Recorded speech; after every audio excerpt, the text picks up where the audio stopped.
अस्सलामुअलैकुम। Welcome back to my channel English language lens.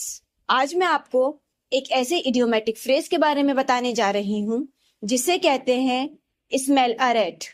इसका मतलब ये होता है कि कोई भी चीज जैसी दिख रही है वो वैसी है नहीं, यानी कि कोई आपको धोखा देने की कोशिश कर रहा है। जब कभी भी आपको लगे कि कुछ गड़बड़ हो रही है या फिर दाल में कुछ काला है तो आप इस फ्रेज का इस्तेमाल कर सकते हैं। तो मैं यहाँ पर कुछ एग्जाम्पल्स देकर आपको इस फ्रेज को और अच्छी तरह से समझाती हूँ। मिसाल के तौर पर आप कहना चाहते हैं कि जब मुझे ईमेल मिली थी जिसके अंदर मुझसे मेरा पासवर्ड पूछा गया था, मुझे तभी समझ जाना चाहिए था कि कुछ ना कुछ गड़बड़ है। अब मुझे समझ जाना चाहिए था कि क्या है, गड़बड़ है।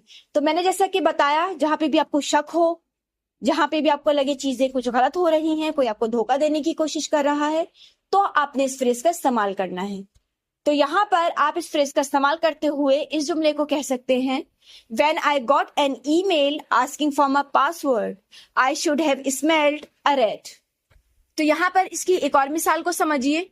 आप अपनी रोजमर्रा की बातचीत में इस तरह के जुमले बोलते ही हैं कि जब कार डीलर ने नई कार के लिए बहुत कम कीमत की पेशकश की तो उन्हें शक हुआ, यानी कि उन्हें लगा कि दाल में कुछ काला है।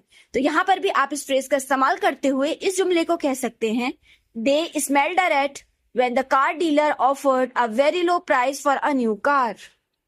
यहाँ पर इसकी एक और मिसाल को समझिए।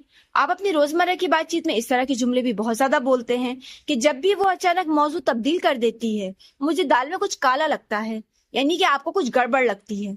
तो यहाँ पर भी आप इस फ्रेज का इस्तेमाल करते हुए कह सकते हैं, I smell a rat whenever she changes the subject suddenly. अब इसकी एक और मिसाल को समझिए। जैसे कि आप कहते हैं कि जब प्रोडक्ट की कीमत मामूल से ज्यादा कम थी तो उन्हें शक हुआ कि इतनी कम कैसे हो सकती हैं प्राइसेस। तो अब यहाँ पर भी इस फ्रेज का इस्तेमाल करते हुए कह सकते हैं, They smelled a rat when the product's price was significantly lower than usual. यहाँ पर एक और मिसाल देखिए। जैसे कि आप अपनी रोजमर्रा की बातचीत में इस जुमले का भी बहुत ज्यादा इस्तेमाल करते हैं कि जब उसके दोस्त ने उसको फोन का जवाब देना बंद कर दिया तो उसे शक हुआ, यानी कि उसे गड़बड़ लगी कि ये क्या बात हुई, मेरा दोस्त मेरे फोन का जवाब क्यों नहीं दे रहा, फोन रिसीव क्यों नहीं कर रहा है।